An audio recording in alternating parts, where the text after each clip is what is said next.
ঢাকা উত্তরের মেয়র আতিক কার্যালয়ে প্রবেশ করলেন চুপি চুপি। এরপর জনগণ আসার খবরে পালালেন পেছনের দরজা দিয়ে। রোববার রাতে এমন ঘটনা ঘটেছে গুলশান ২ এর অবস্থিত নগর ভবনের বাইরে।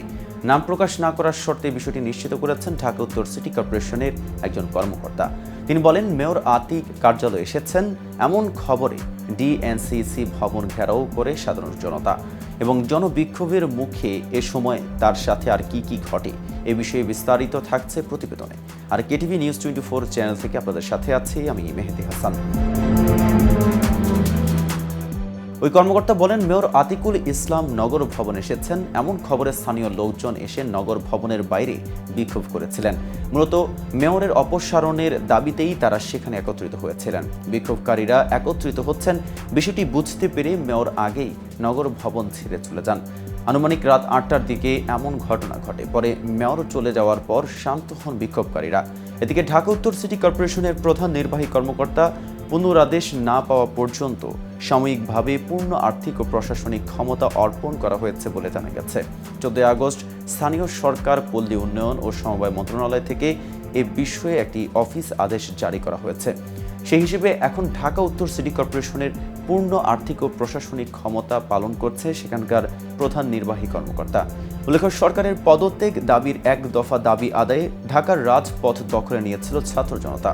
সরকারি চাকরিতে কোটা সংস্কারের দাবিতে শিক্ষার্থীদের যে আন্দোলন শুরু হয়েছিল তা সরকার পতনের আন্দোলনে রূপান্তরিত হওয়ার পর দেশ জুড়ে সংঘাত আর ৩ শতাধিক মানুষের মৃত্যুর মধ্যেই শেখ হাসিনা ক্ষমতা ছাড়তে বাধ্য হন। প্রধানমন্ত্রীর পদ থেকে পদত্যাগ করে নিরাপদ আশ্রয়ের উদ্দেশ্যে ভারতে পৌঁছে যাওয়ার আগেই আওয়ামী লীগের অনেক শীর্ষ নেতা দেশ ছেড়েছেন। পরেও দেশ ছেড়েছেন অনেক নেতাকর্মী, আবার অনেকেই দেশ ছাড়তে চেয়েও আটকে গেছেন বিমানবন্দরে। বেশ কিছু নেতাকর্মী বিভিন্নভাবে দেশ ছাড়ার চেষ্টা করেছেন। এছাড়া অনেকেই দেশের নিরাপদ স্থানে আত্মগোপনে গেছেন। এদের মধ্যে ঢাকা উত্তর সিটি কর্পোরেশনের মেয়র আতিকুল ইসলাম দেশ ছেড়ে যাননি, তিনি দেশেই আছেন।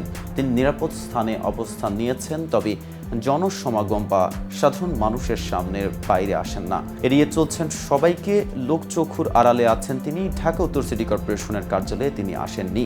ডিএনসিসি মেয়র আতিকুল ইসলামের ঘনিষ্ঠ একজন এর আগে জানিয়েছিলেন তিনি দেশ ছেড়ে কোথাও যাননি, দেশেই আছেন, নিরাপদে আছেন।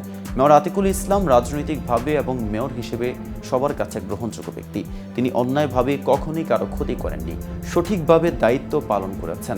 সব মিলিয়ে সবার কাছেই তার গ্রহণযোগ্যতা আছে, সে কারণে কারো রোষানলে তিনি পড়েননি।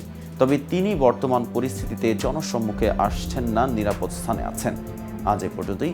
নিত্য নতুন সকল আপডেট পেতে কেটিভি নিউজ 24 এর সাথে থাকুন।